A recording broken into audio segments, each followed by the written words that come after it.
Let's get right into it. Good evening, gentlemen and ladies and gentlemen.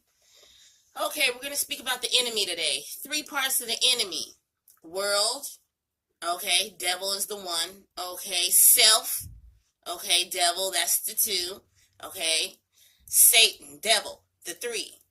Okay, these are three parts of the enemies. Okay, also go to Genesis 20. We're going to speak on portals, gateways, doorways to different dimensions. Jacob saw the ladder. And what was that? Genesis 20, 28, 12 through 17. Let's see. Have you ever heard of the Anasazi Indians or the Anasazi, Anasazi petroglyphs? Well, anyways, they were there 1,000 years before Jesus walked the earth. First Chronicles 26. Ancient American history corroborates with some of these writings. These Indians, some of the writings, it corroborates with Moses' writings, And these Indians also spoke on behalf of pharmakia, doorways, six-finger beings, giants, reptilians, beings, mortal beings from another parallel dimension. Okay, the giants started kind of these Nazi Indians, supposedly, in Revelations 9, 14 through 15. So, 113 or 100 and a third of humanity was wiped out in the tribulation period. Rebellious humanity was wiped out. The earth is dynamic. It's a holding tank. So Luke 16, 23 through 22 through 23. And God said, let there be light. And there was light. That's in Genesis 1, 3. But I was just talking about the chapters that we're covering. Also, okay, in Genesis 27, 12 through 17. And he dreamed, and behold, a ladder set up on the earth, and the top of it reached to heaven. And behold, the angels of God ascended and descended on it. And behold, the Lord stood above it, and said, I am the Lord God of Abraham thy father, and the God of Isaac. The land whereon thou liest, to thee will I give it, and to thy seed.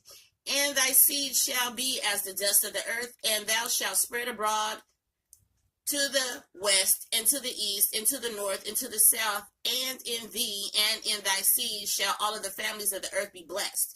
And behold, I am with thee, and I will keep thee in all places whither thou goest, and will bring thee again into the land. For I will not leave thee until I have done that which I have spoken to thee. And Jacob awakened out of his sleep, and he said, surely the Lord in his place, and I knew it not. And he was afraid, and said, how dreadful is this place! This is none other but the house of God, and this is the gate of heaven. And Jacob rose up early in the morning, and took the stone that he had put for his pillows, and set it up for a pillar, and poured oil upon the top of it. So, things are coming to pass.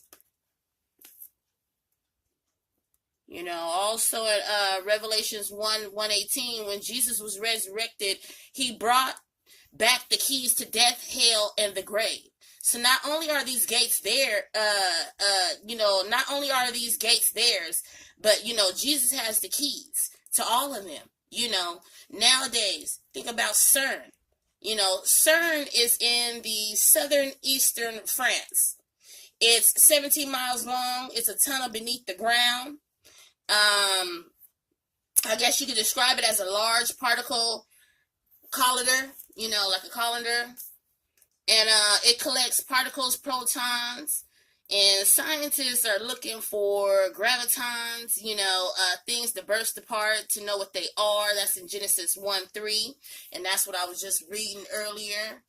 So, just be aware of the enemy that lurks. which devour widows' houses, and for the pretense make long prayers. These shall receive greater damnation. Let me say that again. Which devour widows' houses, for a pretense make long prayers, these shall receive greater damnation. And let me read something before that. And the chief sits in the synagogues and the uppermost rooms at feast. Who is that? Is that the new age, our politicians and the government and things of this nature?